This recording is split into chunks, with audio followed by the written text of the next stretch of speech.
Finnish Prime Minister Matti Vanhanen, whose country holds the revolving presidency of the European Union, says that Turkey joining the EU would reinforce political stability in Europe. In an interview with EuroNews' Vanhanen, he's also been talking about the future of the European Constitution and Europe's energy relations with Russia.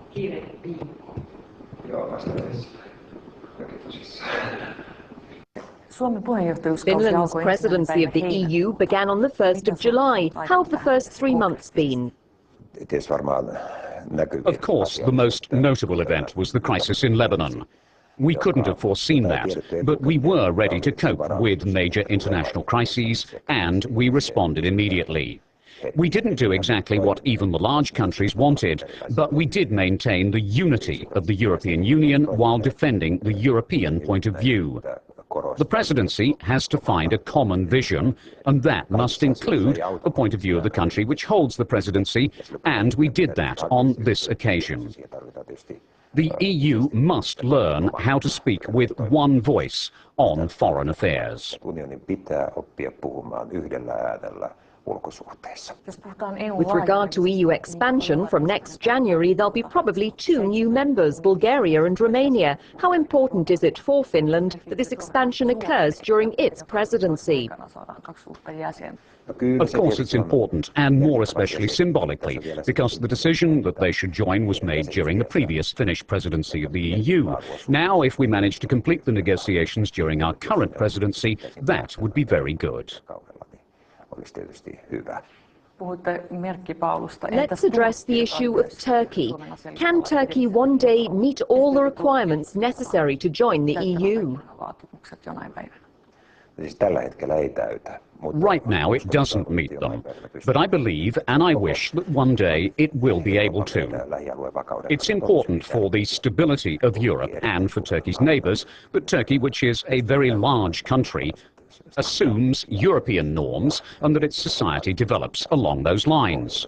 That would reinforce political stability in Europe. I understand the view some people have that Turkey doesn't meet the criteria for joining the EU at the moment. But I'd like people to be ready to change their opinion once Turkey does. We must look forward to when Turkey is in a position to join, rather than Turkey as it is today. Where do we stop expanding the EU? Where should the final borders be? Finland doesn't want to get into this discussion on the borders because we must take into account the countries which could remain outside the EU, and that's a problem.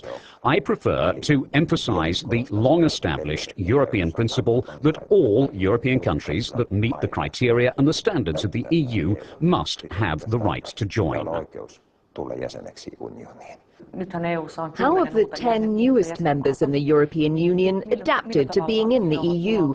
For example, there were fears of a flood of cheap labour from new member states because people from those countries could come in and work under the terms of the Free Market Services Directive. Britain and Ireland did see many arrivals, but when Finland opened its borders this summer, nothing much happened. Were these fears unfounded?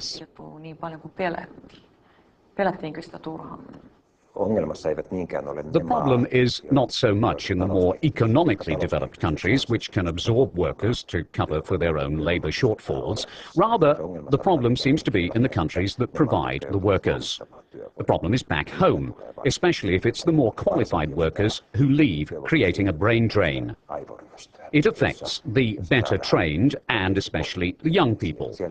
As long as they stay in their own countries, they can hope to attain a higher standard of living. If countries that join the EU continue to develop through being members, then that's the best way of avoiding workers leaving their countries. Matti Vanhanen, you helped write the text of the European Constitution, which is now moribund. What's needed to revitalize it? There can't be a real solution until 2008. It's going to be a rather long process. But will Finland ratify it?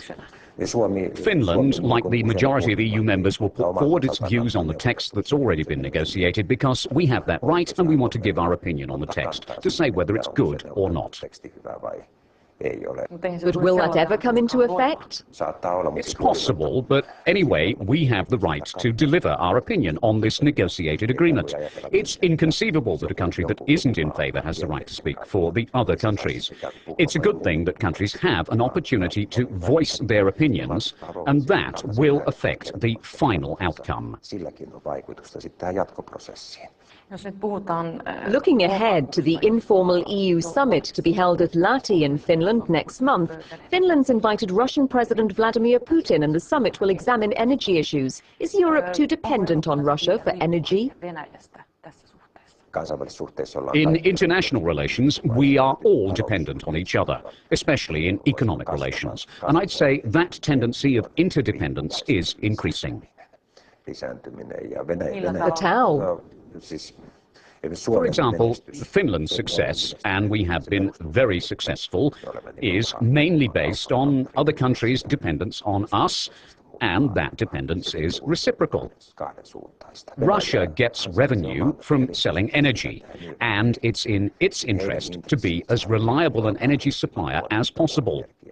And it's in the interest of Europe to have guaranteed long-term access to sources of energy while taking care to ensure that the market defines prices. In this case, our interest is obtaining energy from the north, the east, the south.